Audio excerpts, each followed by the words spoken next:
Good morning.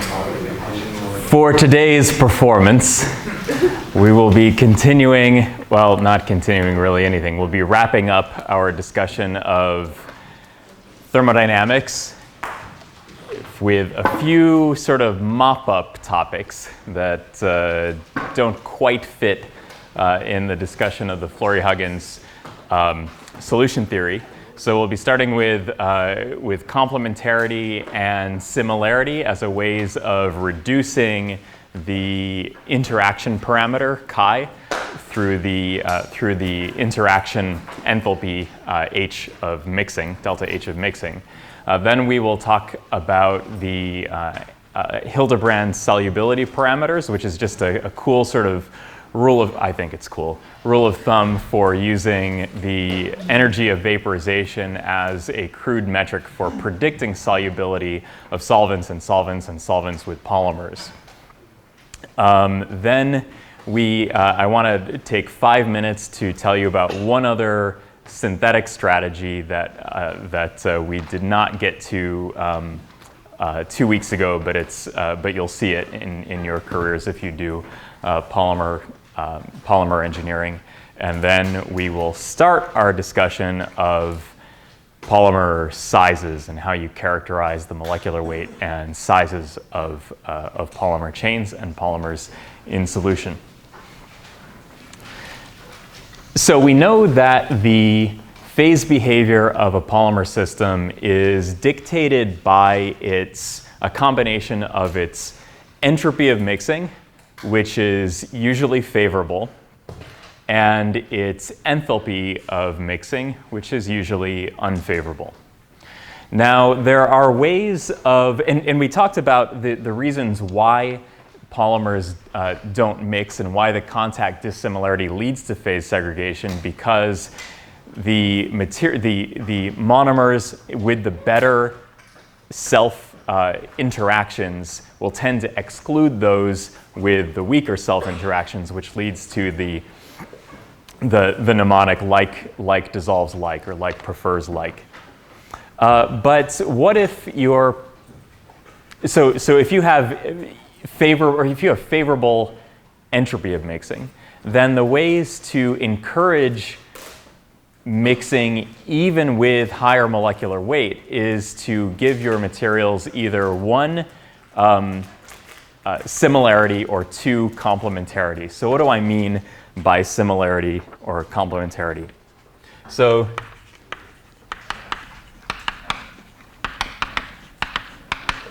to minimize chi or make it negative,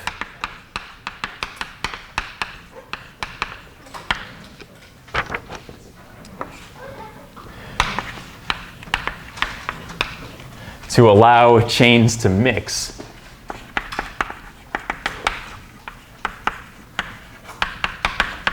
we need either similarity or complementarity.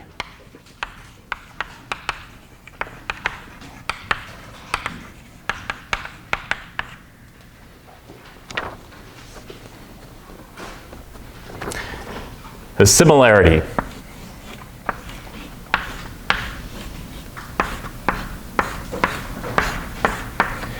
What is this? Polystyrene. What if we had polystyrene, but we inserted this methyl group here? Is that going to change the molecular structure very much, or at least, well, it changes the molecular structure, but is it going to change the intermolecular forces very much, just adding a CH3 group? Probably not too much. So this is polystyrene, and this is alpha methyl polystyrene. So this would have a very small chi parameter. So even if we had a favorable entropy of mixing, it might be that the contact dissimilarity between these two materials might be low enough to allow mixing anyway. Complementarity. Suppose we just had polymers with groups that had opposite charges.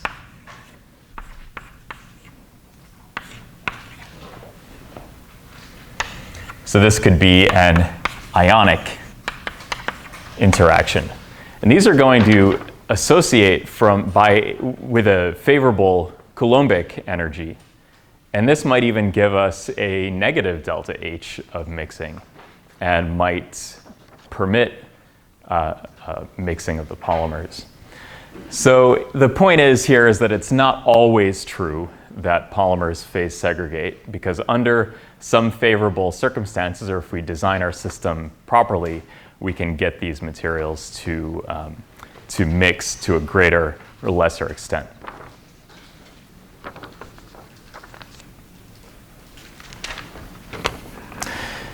Okay, the next mop-up task, vignette, is of solubility parameters. So we mentioned that the reason that polymers don't mix, of course, we just said this, is that like prefers like, or the one that prefers itself more excludes the one that it prefers less. And if we take if we take the energy of vaporization, so the number of joules you need to add, or calories you need to add to the system at the system's boiling point to vaporize the material, is related in some way, not precisely, but it scales with its energy, with its internal energy. The internal energy is produced by intermolecular forces. So the stronger the intermolecular forces, the more energy you need to put in at the boiling point in order to go from a liquid to a gas. So would it make sense then that media with similar energies of vaporization would have similar intermolecular forces and therefore might tend to be soluble in each other? So this is a pretty simple route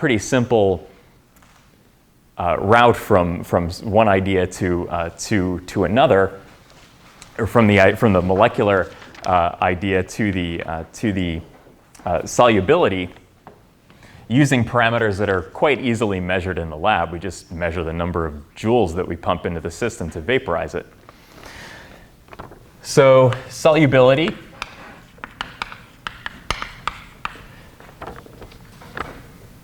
parameters.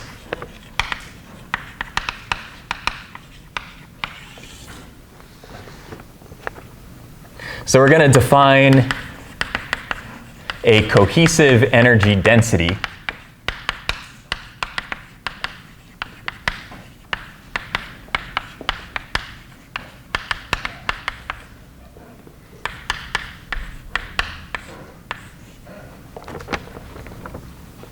where E is the molar energy of vaporization,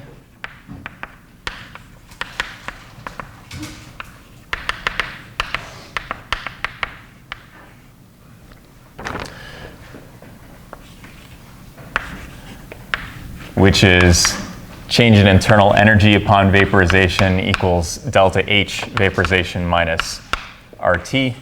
This is really what we're talking about from thermodynamics. Molar energy of vaporization over the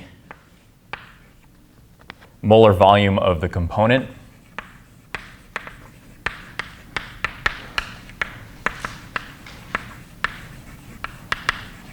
And the component could be either a solvent molecule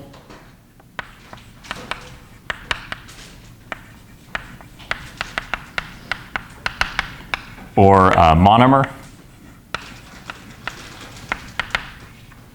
of a polymer. So we'll define the solubility parameter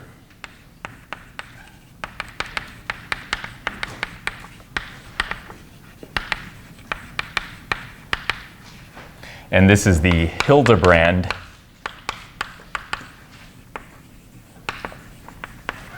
solubility parameter, which is equal to E over V under the square root, and we call this lowercase delta. And there's a relationship between the enthalpy of mixing, which is approximately equal to the average molar volume of the mixture times the square of the differences in the solubility parameters of the two components times the volume fractions of the two components.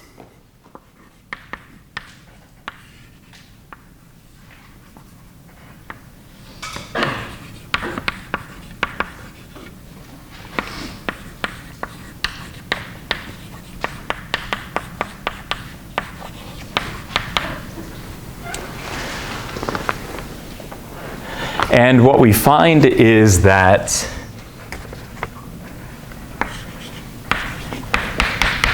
delta HM is small for similar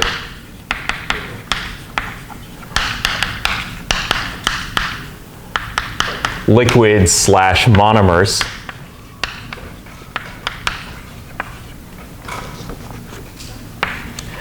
And it can be measured directly for liquids.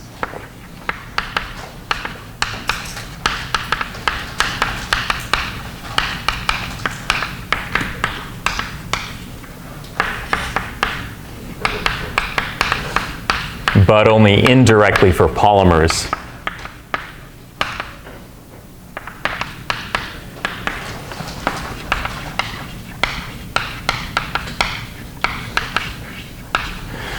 Reason being that we don't generally vaporize polymers, but we can take the monomers and vaporize those and assume that it's the same.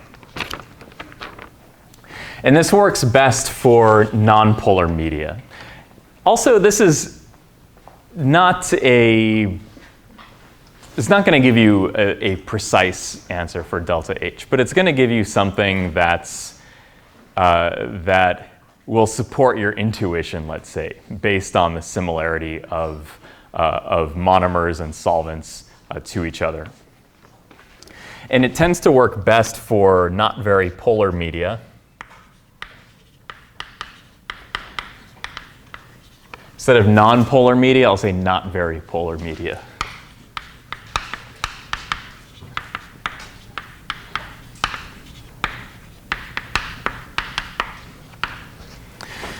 So let's look at some examples of solubility parameters for different polymers. PTFE, polytetrafluoroethylene, or Teflon.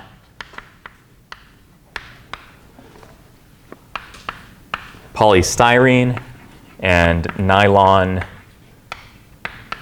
6,6. And we'll look at the solubility parameter delta, which has units of joules per cubic centimeter, all raised to the 1/2. Teflon of these has the lowest solubility parameter. The reason Teflon has the lowest solubility parameter is because it's made of CF bonds. So we have only fluorine atoms pointing out from the backbone. And what do we know about fluorine? What's special about fluorine? Yeah, fluorine is the most electronegative atom in the periodic table. And what that allows it to do is, what that means is that it sucks in all the electron density close to the nucleus, and therefore the electron clouds are difficult to deflect in an electric field, so they're hard to polarize. Fluorine atoms are hard to polarize, and therefore they have poor intermolecular forces with nearby molecules. So the cohesive energy is actually low. Teflon is actually high melting, which is interesting, but we'll get to why that is when we talk about conformation and entropy changes upon melting in a couple classes. But anyway, intermolecular forces, strictly speaking, between fluorine atoms is low. Polystyrene is somewhere in the middle at 18.7.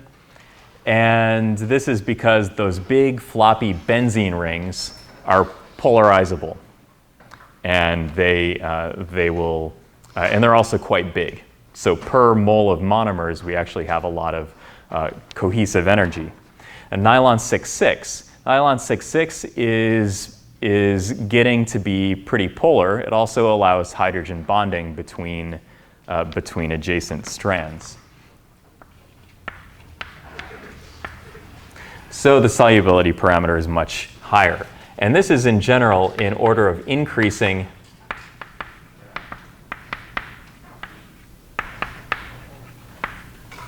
intermolecular forces, or IMFs. We can calculate the solubility parameters using a semi-empirical approach, which adds up something called F, which is a molar attractive constant, over the volume, which can be rewritten as the sum of the F's times the density over the molar mass of the repeat unit.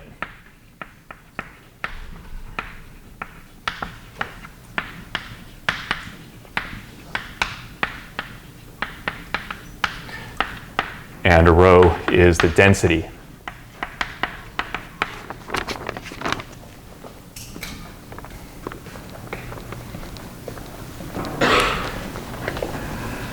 So the F's are empirically determined based on pieces of a monomer or solvent, and if you add them together, you can get the total F, the total sum of the sum F's of the whole repeat unit.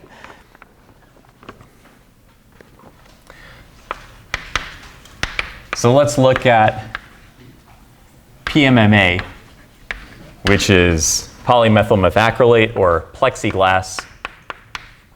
And I'll be explicit about what atoms are here.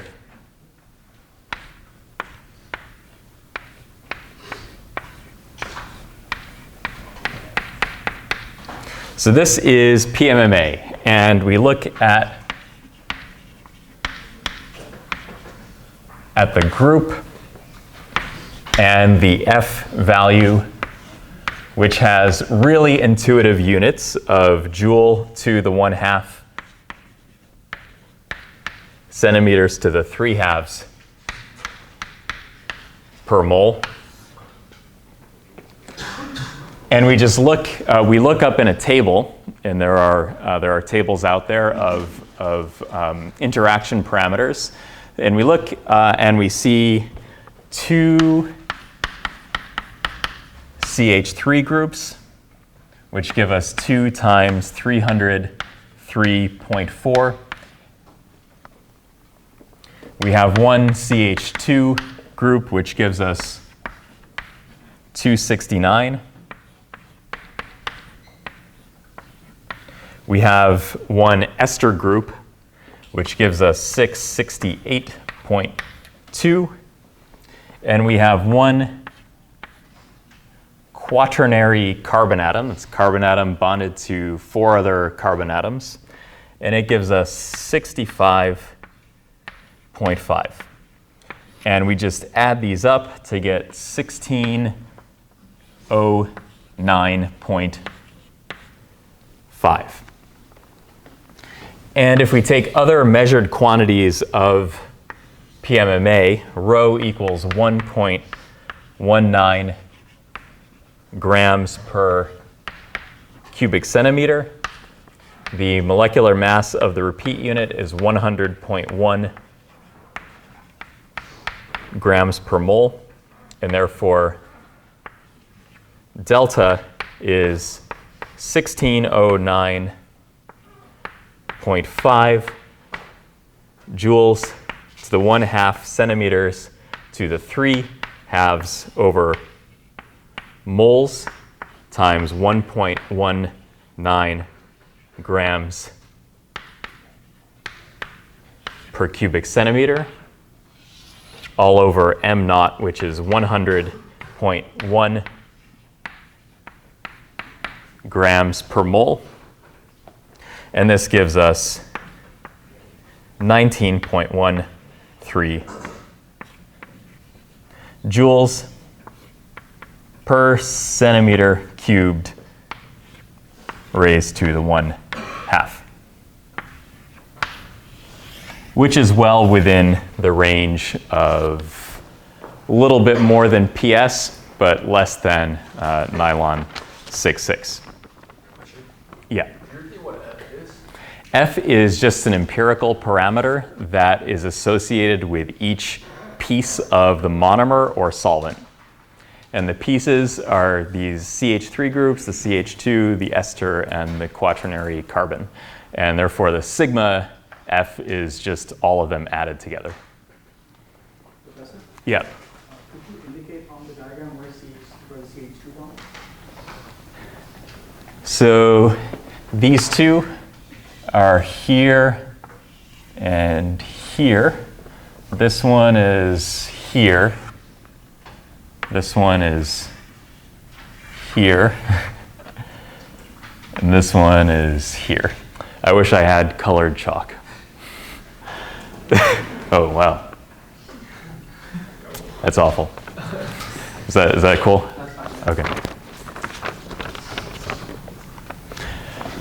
Okay, well, it turns out that this breaks down for really polar materials, especially solvents like water and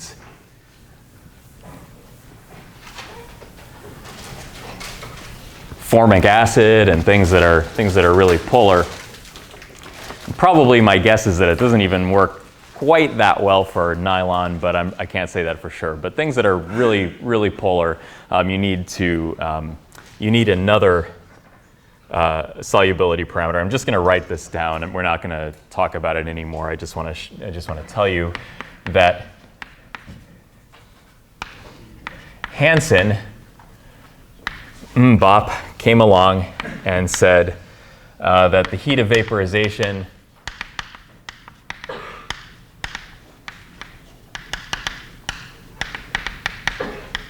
really was dependent on three factors.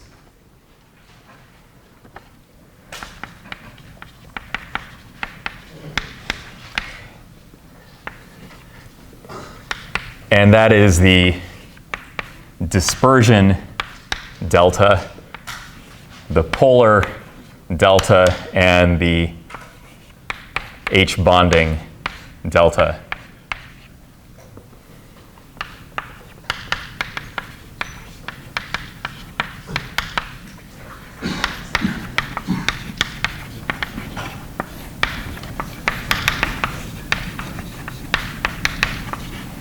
And we're not going to use this in the class. I just wanted to tell you that there are empirical solubility parameters that take into account the fact that polar interactions give outsized contributions to the cohesive energy. And Hansen figured that out. Okay. One more mop-up task before we talk about molecular weight, and that is ring opening metathesis polymerization.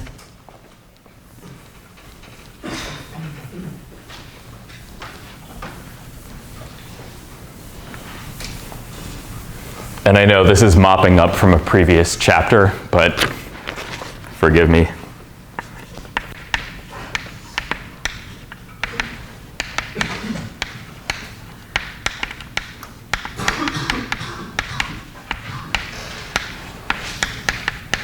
Ring opening metathesis polymerization is fun because it has a fun acronym. ROMP. It's quite a romp. Trust me, it is.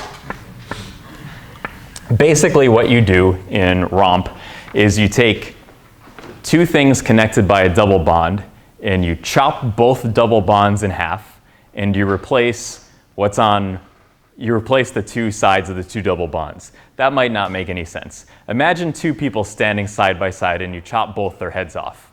And then you put the heads on the opposite body. Like gummy bears.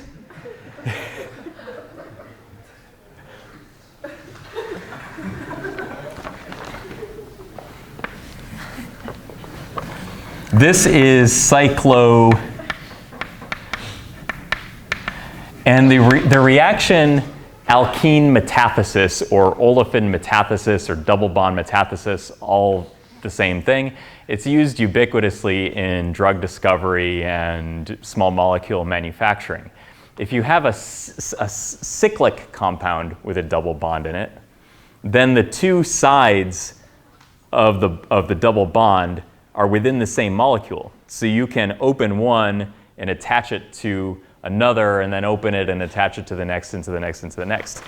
So if you have some metal catalyst where the metal could be tungsten if you're at MIT, oh wait, no, molybdenum if you're at MIT, and ruthenium if you're at Caltech, because molybdenum won the Nobel Prize at MIT, and ruthenium won the Nobel Prize at Caltech. I think tungsten, though, was the first one discovered. But anyway, what it does is it gives you this weird polymer with a double bond in the interior of the polymer, because it opens this up, and then that opens the next one, and the next one, and the next one. So it can give you the trans double bond, or if you change the conditions or the catalyst, and if you do this reaction, you'll get a recipe for how to do this, or you'll get the cis one. And it just depends on the conditions of the reaction and the ligand environment of the solvent and the monomer. But anyway, both are accessible. So this won the Nobel Prize in 2005. In general, if we have a double bond with R1, with all R1s, research-intensive universities, and then all R2s, R2, and we use our metal catalyst. You shouldn't laugh at me. It just increases my confidence to... You get R1 broken in half, R2's broken in half, and you swap the two sides.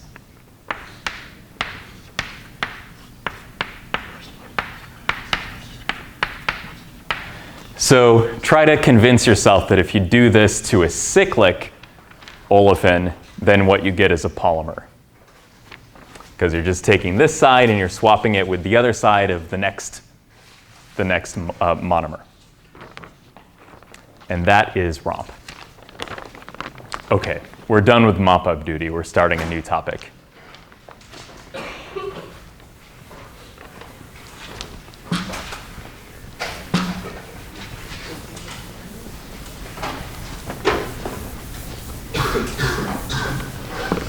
How do we determine the sizes of polymer chains?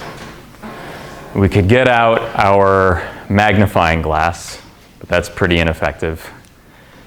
Or we could use a method like size-exclusion chromatography, which I'm going to tell you about today. And the basics behind size-exclusion chromatography is you have a column that is filled with a gel consisting of polymer beads. And the beads have pores in them of different sizes.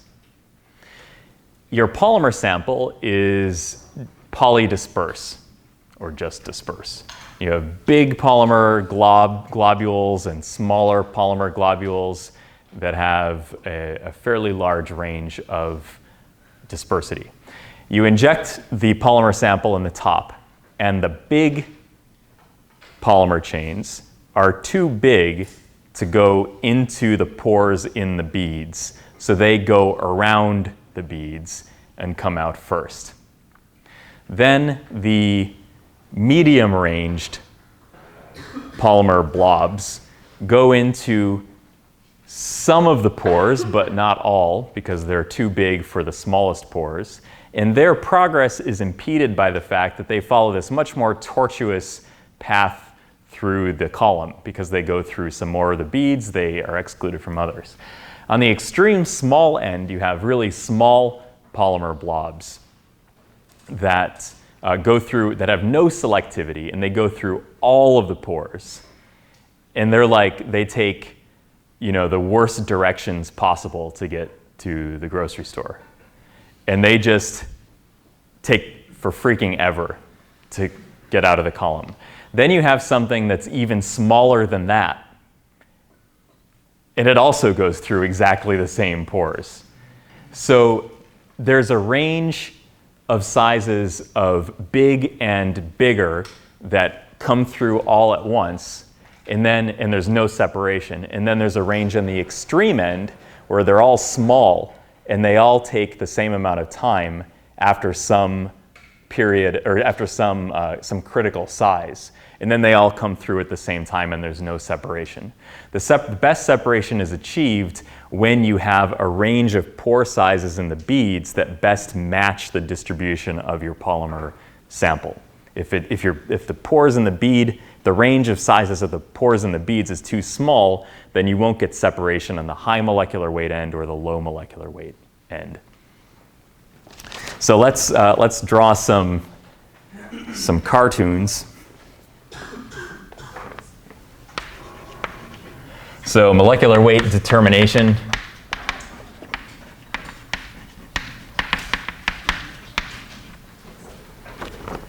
And this is called size-exclusion.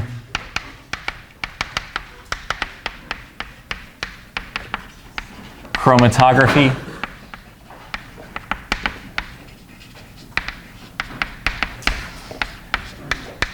SEC, Securities and Exchange Commission, or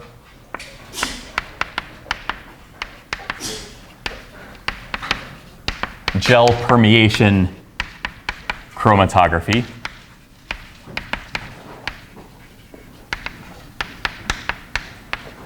GPC, Graduate Student and Postdoc Council. These both mean the same thing.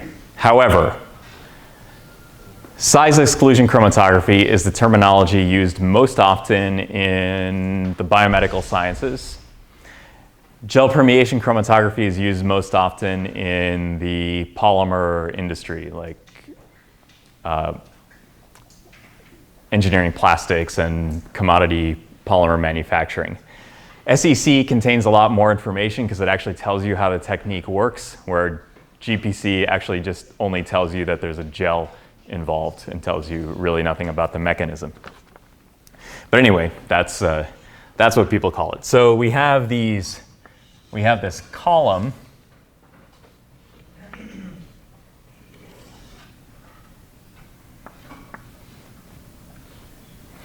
And this is the stopper. And it's filled with a gel. And let's rip a hole in the gel and see what's inside. We have these beads. And each bead is full of pores.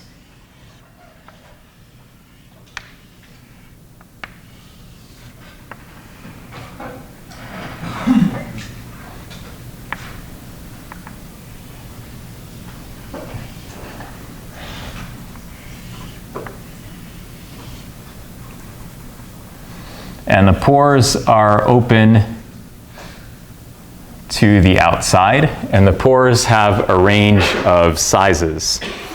And this is usually, the bead is usually made of a styrene divinyl benzene copolymer.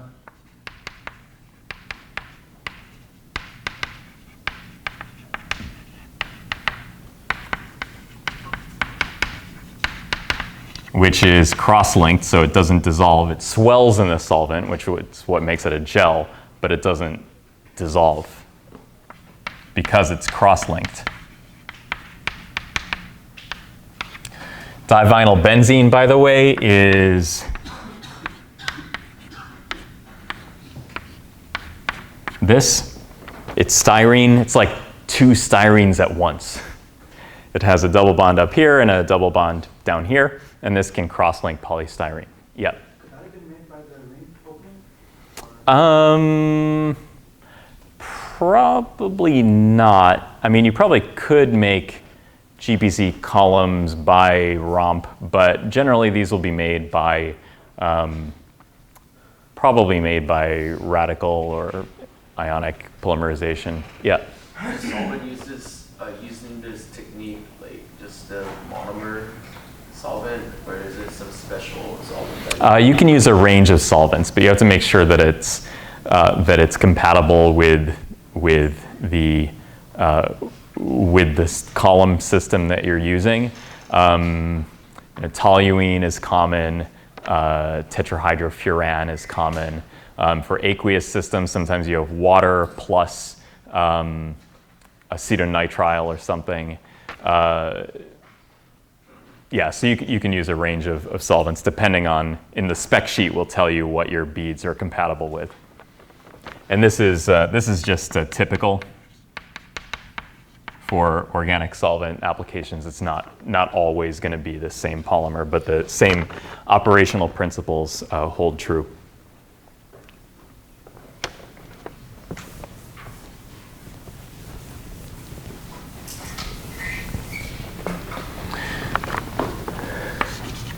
So I told you that this is a way of measuring the molecular weight, but really what I told you, but really based on this explanation, is that it's based on size, not necessarily molecular weight, because polymers, depending on if the solvent is good or bad, can contract or expand. In a really good solvent, the polymer bead will, or the polymer blob that you add into the top of the column will expand and will actually have a greater hydrodynamic volume than one in a poor solvent, where it will contract. Similarly, two different polymers can have different chain stiffnesses. If the chain is very stiff, it will have a larger hydrodynamic volume than one of the same molecular weight that is more flexible, and therefore will have a smaller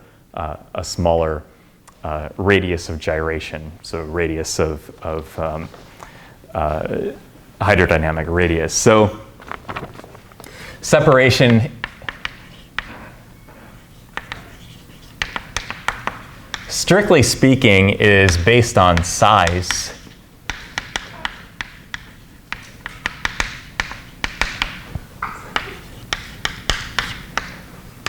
Not molecular weight. And the hydrodynamic volume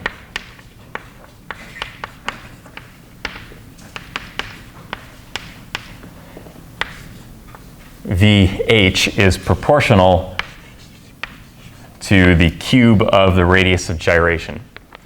The radius of gyration for a polymer blob is the root mean squared, so a little bit more than the average distance from the center of the blob to each monomer. So it's essentially the radius of the polymer blob.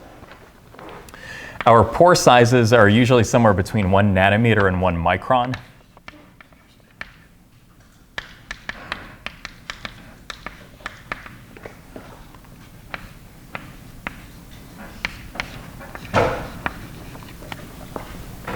And we usually use a pump rate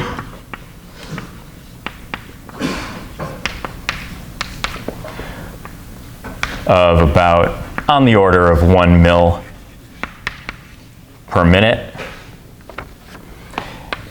And somewhere at the end of the detector, somewhere down here, we have to have, or at the end of the column, we have to have a detector.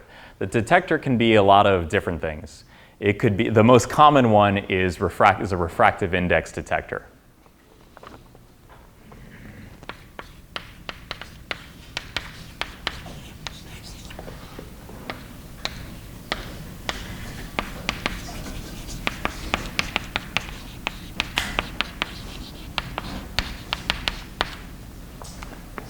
refractive index or UV vis are the most common. There are some others that take the solvent stream that comes out and they quickly vaporize the solvent, and then whatever solid material is left over scatters light. And that's like a spray scattering detector that's a little bit more expensive, but it has the advantage that pretty much everything works with it. Or let's say a lot of potential substrates work with it.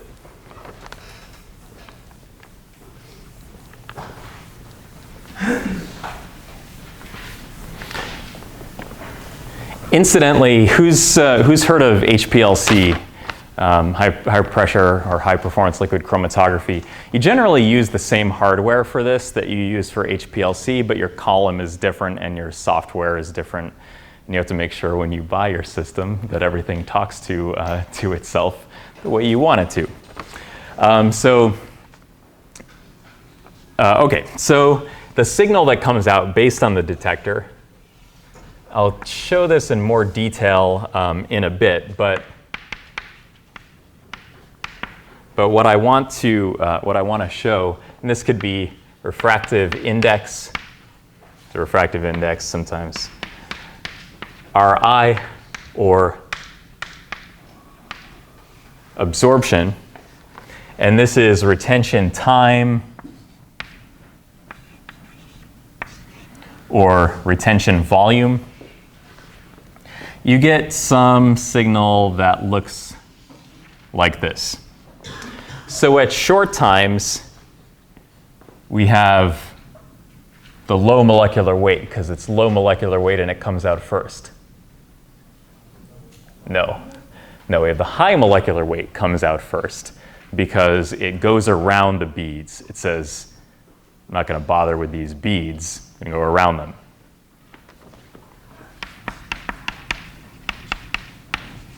So high molecular weight has small retention times and small retention volumes. Low molecular weight comes out later.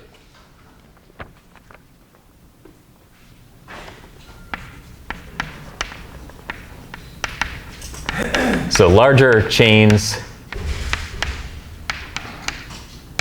blobs, go around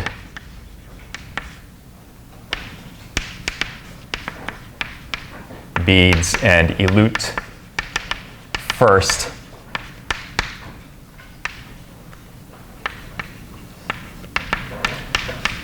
Smaller chains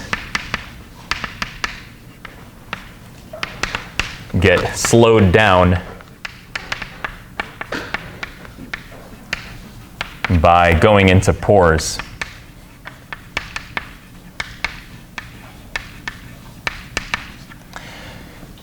Critically, because all we have so far is retention time and retention volume, we need to calibrate the system with a polymer that is similar chemically to the one that we're going to be testing. Now, the typical material that we use are polystyrene standards, which have molecular weights that are well known. They're well known using more sophisticated equipment like light scattering, which gives you which is another way of measuring the sizes, the hydrodynamic volumes of polymers in solution that we'll talk about a little bit on Monday. So the system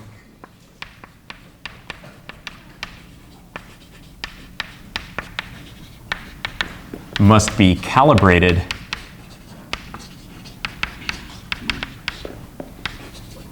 by standards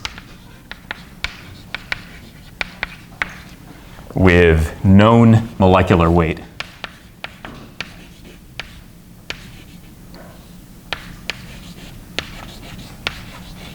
Now, this is a problem if you're dealing with polymers that particularly in the field that I work in semiconducting polymers, you have polymers that are very rigid, and there aren't materials available to use as standards. So you end up applying some fudge factor to the result to get the approximate molecular weight of those. Or not. Typically, that's not even done. Typically, you just say this is calibrated using a polystyrene sample, and then the author and the reader both know that polystyrene is nothing chemically like a semiconducting polymer, and you just take the result at face value, or for what it's worth. Okay, I did a kind of a gesticulation about the path length, but let me write it here just so that you know, so that you see it in your notes. So the effective path length for large chains. Remember, it's not a chain, it's going to be more like a spherical ball of stuff. Large chains all the way to small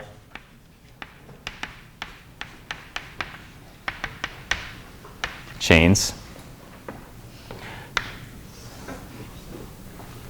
If they're really big, they go through no pores. If they are a little bit smaller, they go through some pores.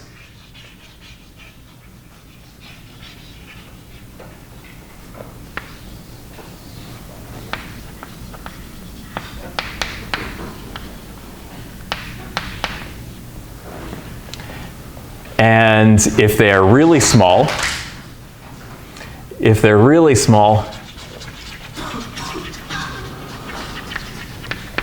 they go through all the pores.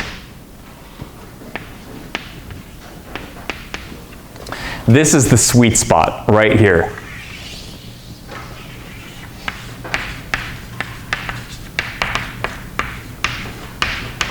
For YouTube viewers, where this is bleached out by the scattering from the light, this says sweet spot. So if you're going through no pores or all the pores, no separation, and you can't tell what's in the mixture with that range of molecular weights.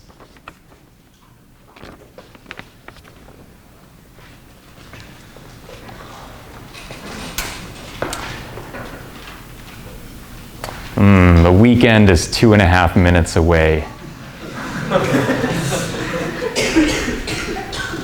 And the next drawing takes some time. So what I'm going to do, don't get out of your seat yet. I want to turn off the camera and the podcast.